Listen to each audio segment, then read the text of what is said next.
Hi, I'm Petty Officer Christina Brockman. Join Corporal Scott Pesca and me on Navy Marine Corps News. This week, we look back at the top stories of 1999. We'll see how sailors and Marines were deployed in real-world operations all over the globe. We'll show you some of the new technology to be put into action in the fleet. And you'll see how some sailors and Marines lived out their sports dreams. Join us for this special look back at 1999 on Navy Marine Corps News.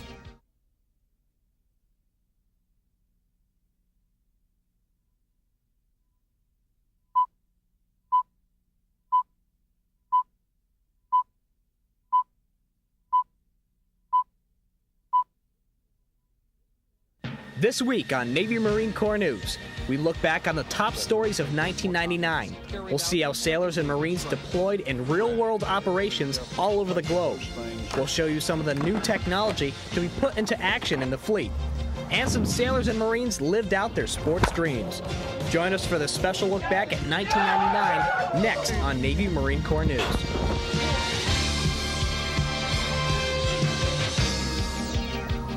Welcome to Navy Marine Corps News and our 1999 year in review. Hi, I'm Petty Officer Christina Brockman. And I'm Corporal Scott Pesca. We start our look back at 1999 with the Navy Marine Corps team in action. Sailors and Marines were deployed in several real-world operations this year. And every time the nation called on the Navy Marine Corps team, sailors and Marines were ready. Petty Officer Chris Avant recaps how sailors and Marines made the world a safer place in 1999.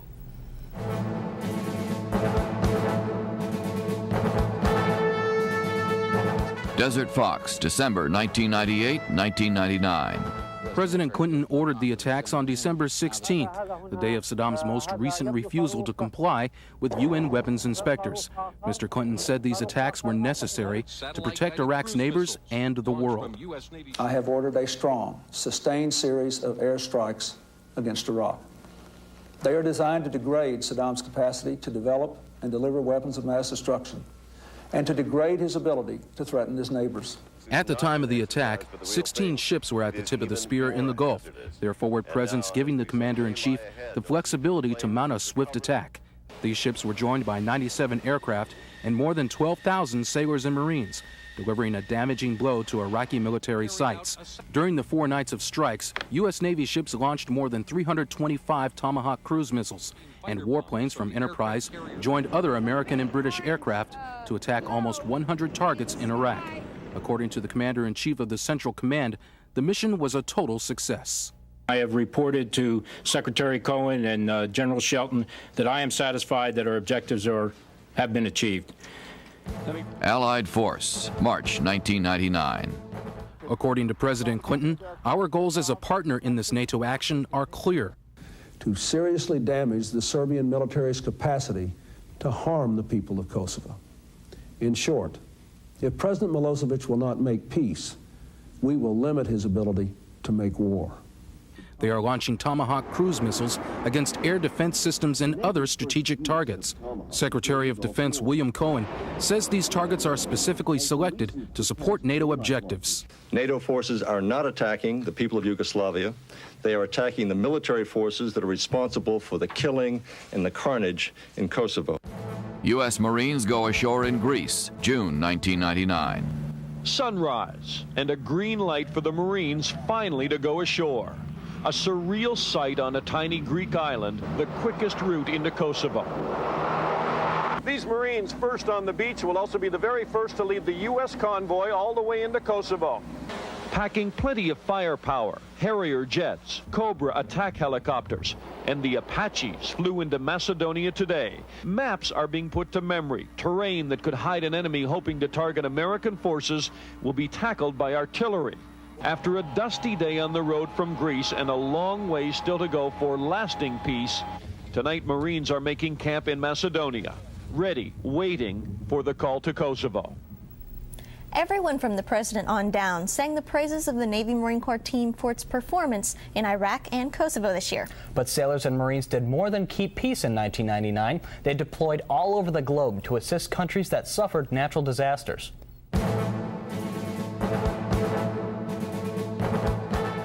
Hurricane Mitch, January 1999. Imagine having lived your whole life by very modest means, and then seeing it all wiped out in one day.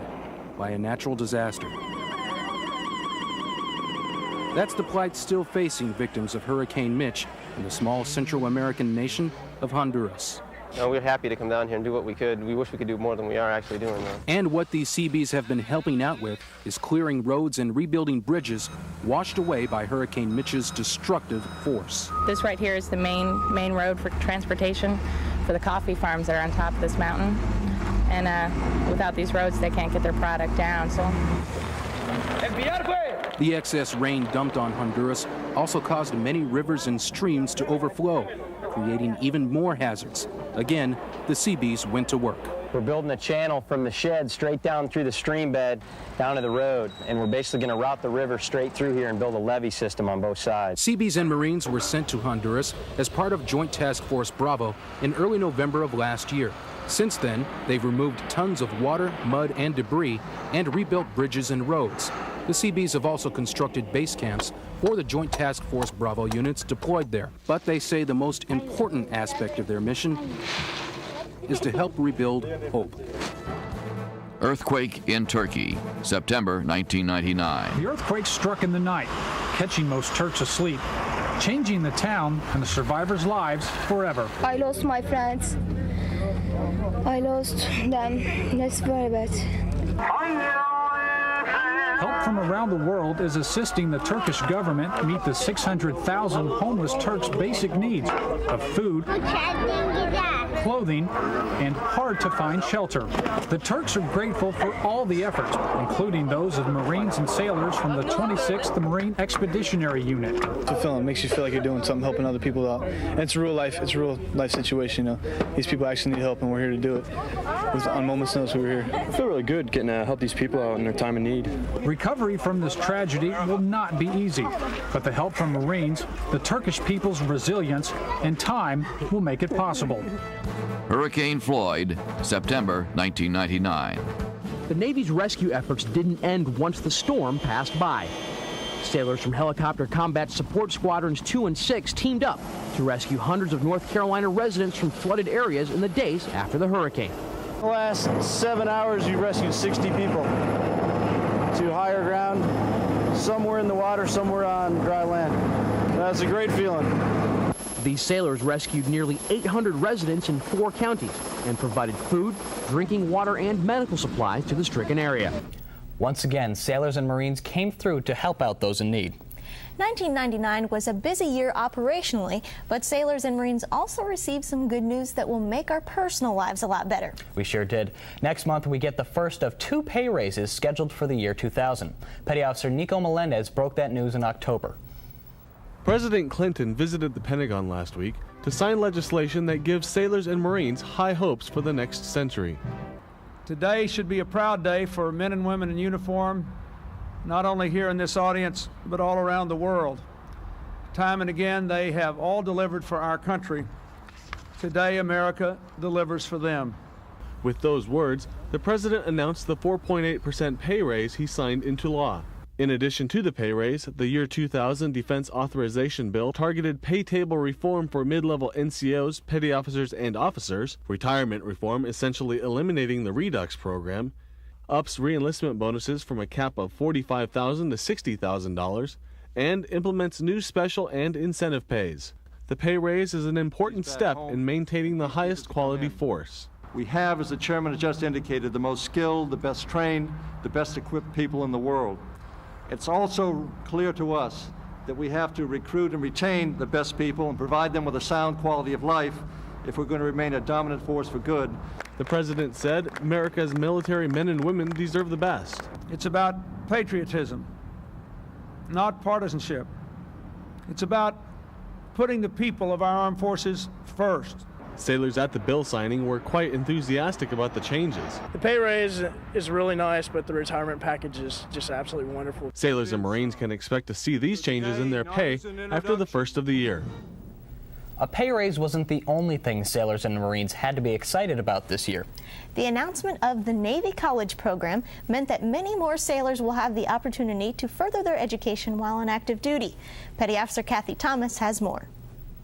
Sailors wanting a college degree can expect the new Navy College program to point them in the right direction. We believe that it will help provide focus for our sailors who want to get a college degree on their own time, at their own pace, both ashore and while they're deployed.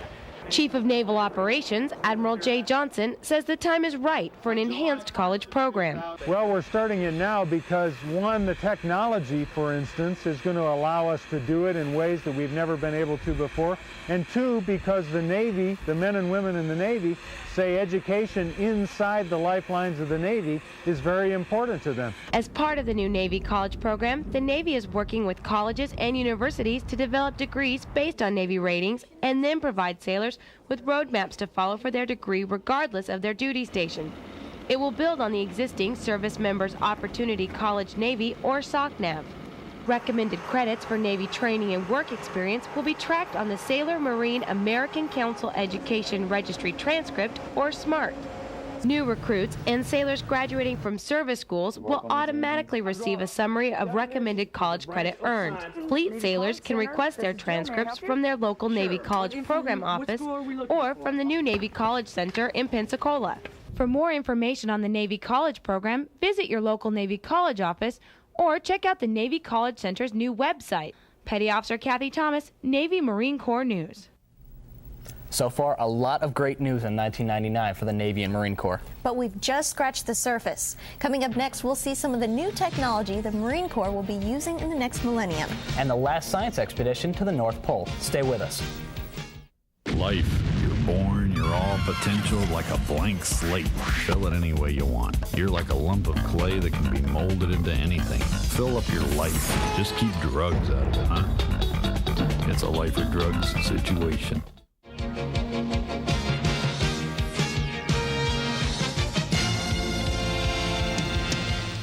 Welcome back to our special 1999 year in review. More improvements were made to recruit training this year to keep the Navy manned with even better sailors. The final exam, called Battlestations, was made even more realistic to better prepare recruits for the fleet. General quarters, general quarters, general quarters. The alarm is sounding for general quarters, and it's time for Battlestations. You'll have your time to be motivated. Get dressed. For the next 12 hours, these recruits will be tested on everything they've learned in the past 8 to 10 weeks of boot camp. Let's go. Battlestations is their final hurdle before graduation, and if they're going to get through it, they'll have to stay motivated. Are you up for battle station?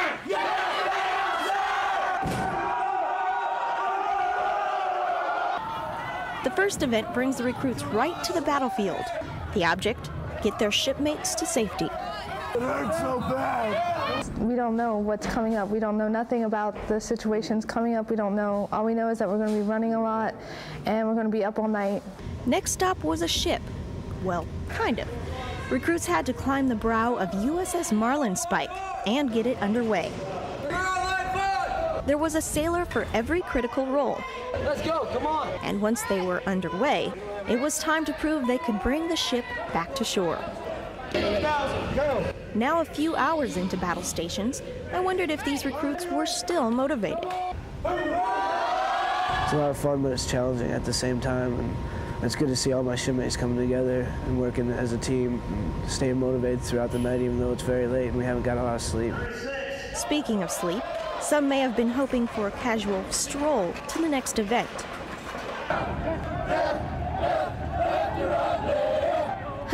Not a chance.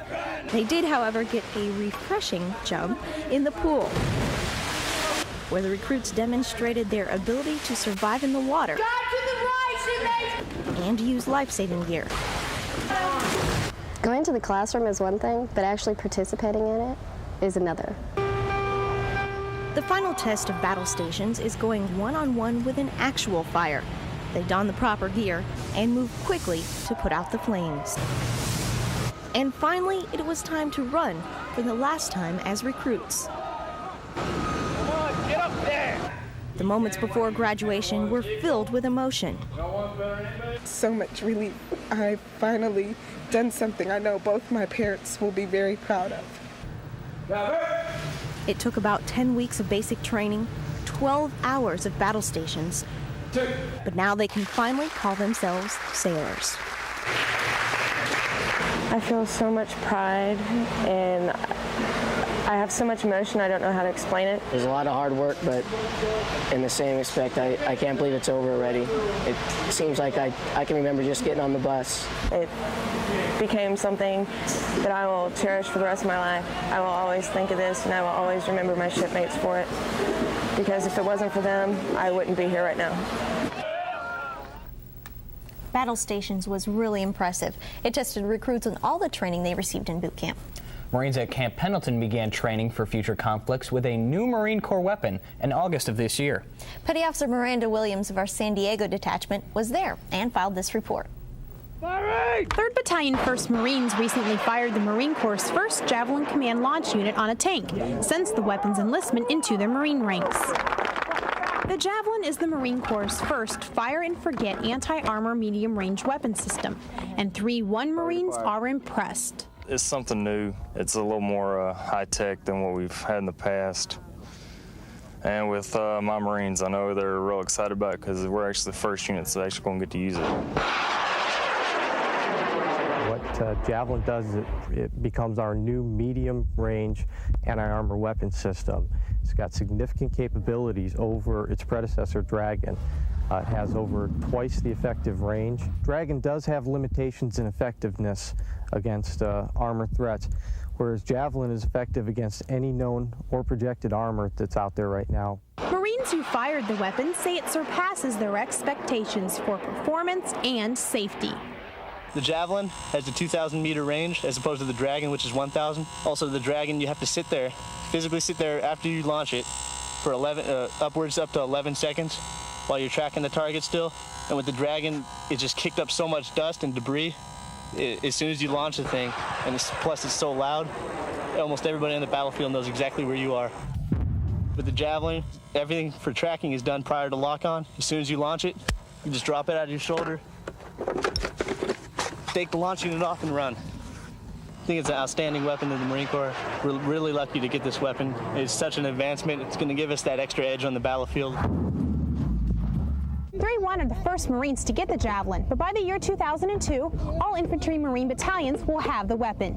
From Camp Pendleton, I'm Petty Officer Miranda Williams for Navy Marine Corps News. Our next story marked the end of an important era of cooperation between the Navy and the scientific community. Corporal Dave Anarino tells us the story of USS Hawkbill's final voyage to the North Pole. This is a familiar sight to all sailors. Bye. Saying goodbye. We'll see each other again in 3.5 months. Bye. That's an unusual length of time for a deployment. But then again, this is no ordinary deployment. Bring your cold weather stuff? Today we're leaving for our 3.5-month adventure up to the Arctic Ocean in support of SciSex 99. The submarine force's last planned scientific mission to the Arctic. So 7 days to ice? We'll be able to bring back information that will be a big increase in what we know about the Arctic Ocean. After a week at sea, they reached the Bering Strait. The ocean continues to get more and more shallow as we approach the Bering Strait. The sailors maneuvered through the ice keels just as they were trained, and after almost a week of maneuvering through the strait, they made it. The ship has crossed into the data release area, commenced data collection. We have, I think, 8 or 9 stations at which we will be collecting water samples roughly every hour and a half. I've been here long enough that I feel comfortable as a torpedoman because I've done a lot of different operations, but this new job is definitely a challenge. Try not to touch the cork. And after many long hours of sampling, testing, and logging, it was time to prepare for the big moment when the sail breaks through the ice. The scientists up at the ice camp are actually going to scout out a surfaceable feature for us, and then they will place a mark on the ice that we will actually be able to see through the periscope.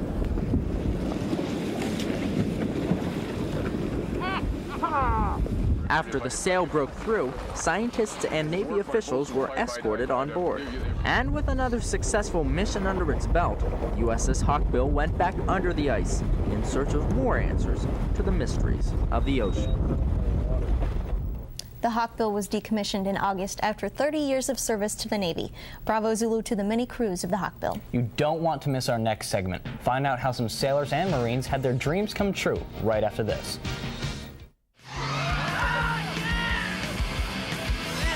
go!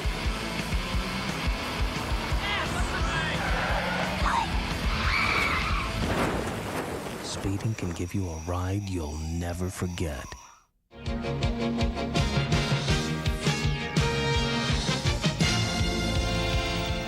Welcome back to Navy Marine Corps News. Thanks for staying with us.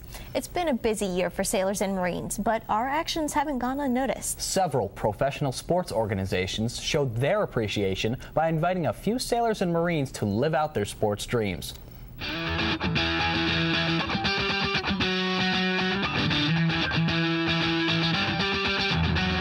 Today they are major leaguers, but yesterday they were sailors. Meet AW3 Billy Ray Watkins, stationed on USS Dwight D. Eisenhower. And this is PN3 SW Mark Probst, based on the USS David R. Ray. And this is spring training. Good morning, welcome to spring training.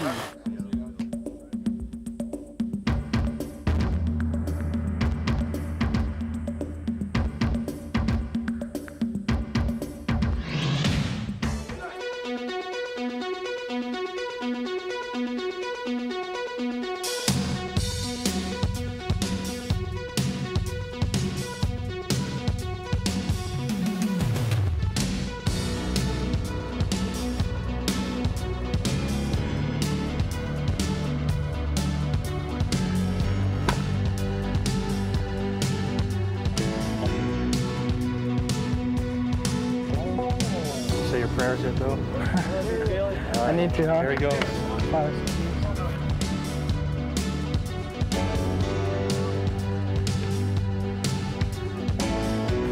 Wow, that is so fast.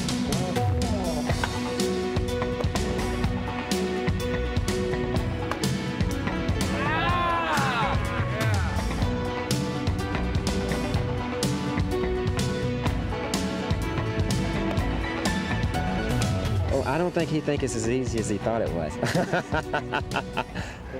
Billy, you did good. Did good today. He had a lot of fun. And we get to see another side of an individual, and he gets to see another side of us. So it was definitely a good time. I had a great day of playing, and I played. I did the big leagues. That was great. I was in awe. I was just trying to concentrate as best I could so that I could do a decent job hitting.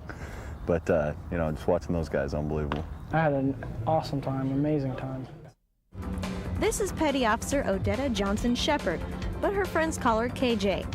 She's a cryptologic technician administration in Misawa, Japan. And this is Petty Officer LaShawn Brown. She's a machinist mate at Norfolk Naval Station. Two sailors, opposite ends of the world, one big thing in common: the love of basketball. Now, normally this wouldn't mean much, but thanks to this love and the Navy, they got to be WNBA players for a day. Welcome to the practice court of the Phoenix Mercury, the team that opened their doors to LaShawn and KJ, giving them both a dream come true. They came out like they were a part of the team. We didn't even know they were out there, and that really impressed me. And hey, maybe we can use them for a couple more days of practice. They've got a lot of experience under their belt. They both played hoop, and it showed out there. You know, they got up and down the court. They went 3-on-3, 3-on-2, and they both shot the ball real well. And the first thing we're doing is shot. So now I can go boom and stay low. Pull up. The game's not hard. Boom, pull it back. Yes. Good. Right? You told me you wanted to be a WNBA player. These two kids are thrilled to death, and I think this is something that they will remember for the rest of their lives. I can sum the whole thing up in 4 words: a dream came true, and that's exactly what it was. Welcome. Dave Sarachan, DC United. Pinkston O'Neilly. Nice to meet you, Pinkston. How you doing? Corporal Infante. Nice to meet you, too. Welcome to DC United. Thank you, sir. Today, the Marines have a different job. Today, their MOS is professional soccer player. Again, welcome, and why don't you follow me down? We'll show you where you can get your gear, and we'll get you working out today. All right, good. How you doing? Coach Ron, pleasure. Nice to meet you. Catching you with your trousers down, you know?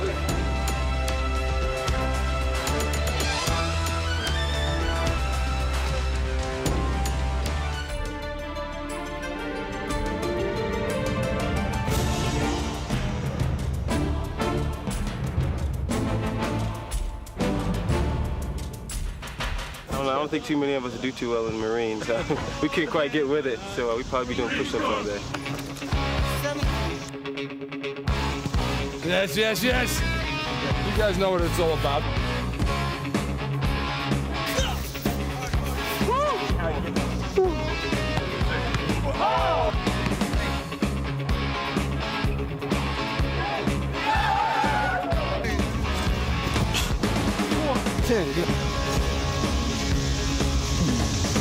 More MPT and none compared to this. If I know MLS, yeah, gotta go through this. Yeah. Luke's appears to be a very simple game, but it takes a lot of skill and quick feet to play that. But they held their own, no doubt about it. It's tough to hold your own against, some professional soccer players, but I think they did okay. They didn't embarrass themselves. The team voted, and they wanted me to present you with the true colors of DC United for you to keep. So, Cesar. Thank you, sir. Okay, Pinkston.